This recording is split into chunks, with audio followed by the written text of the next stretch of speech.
In Janet Johnson's classroom at Clyde Boyd Middle School in Sand Springs, science isn't something you merely read about in a textbook. Miss Johnson gives her students the tools, the encouragement, and the confidence to be young scientists who can solve real-world problems. In Miss Johnson's class, students analyze DNA, blood samples, and fingerprints to solve a crime. They perform water quality tests to assess the health of their local river.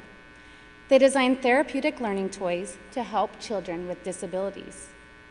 With 3D printing, they even created a prosthetic hand to help a fellow student better navigate the world.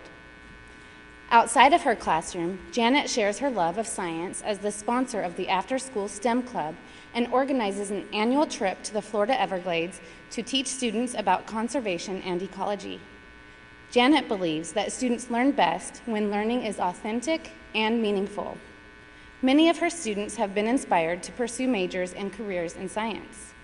Through Janet Johnson's powerful example, her students have learned that science can help improve human lives.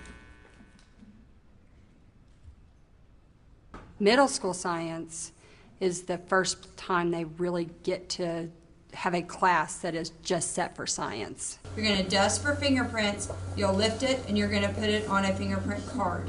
Very first day of school, they walk in, I'm in my flight suit, this, and I'll be in it when they first meet me, the very first day.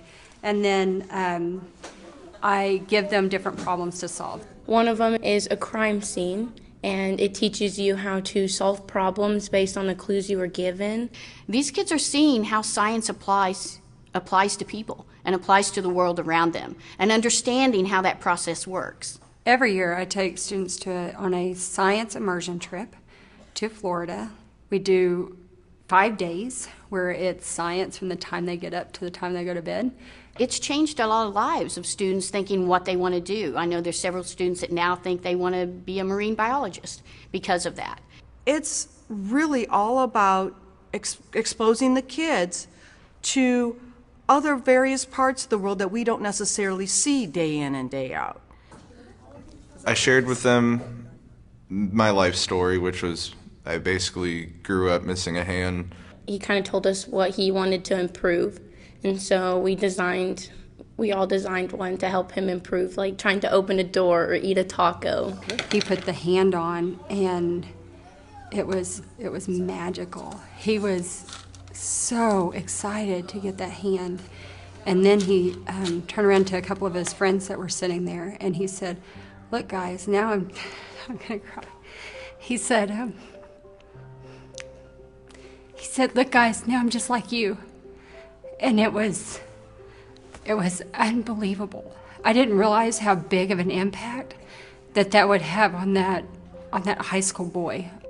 It was really cool, especially that the 7th graders were doing it, because it's real life experience doing things for people. And I mean, it was really, I feel like it was a learning experience for all of us, and a very rewarding thing. But I always tell them that they can do more than they think they can, and so when they're building the hand or whatever, they start to believe it, and that's the best feeling in the world. Ladies and gentlemen, the recipient of the 2018 Oklahoma Medal for Excellence in Secondary Teaching from Clyde Boyd Middle School in Sand Springs, welcome Janet Johnson.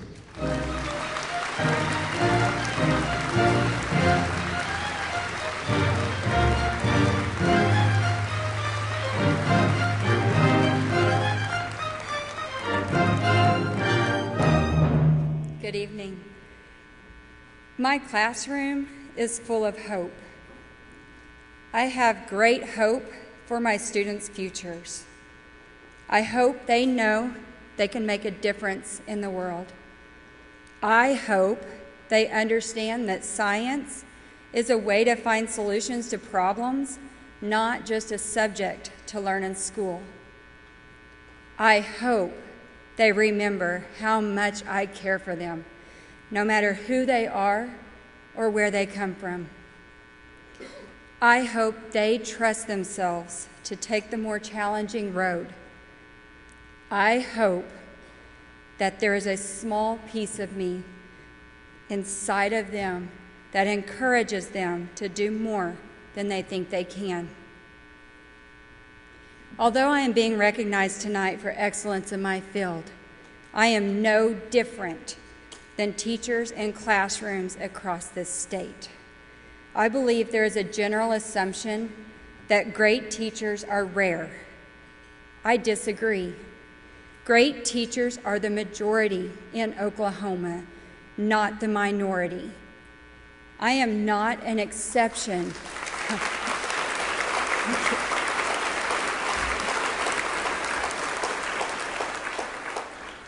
I am not an exception to everyday teaching. I am merely an example of it. Thank you to the Oklahoma Foundation for Excellence for this distinguished honor. I want to thank my husband, Jody, for supporting my teaching habit, my daughters, Kaylee, Courtney, and Kelly, for understanding the stress and rigor of the work, and my parents, Bonita and Gary, who pick up the slack when I am busy teaching. I want to remember my brother, Gary, who always loved me no matter what and taught me to love others for who they are. I would like to thank my colleagues and my administration for their continued support. Finally, I would like to thank my teachers for providing me with the hope that I can make a difference in this world. Thank you very much.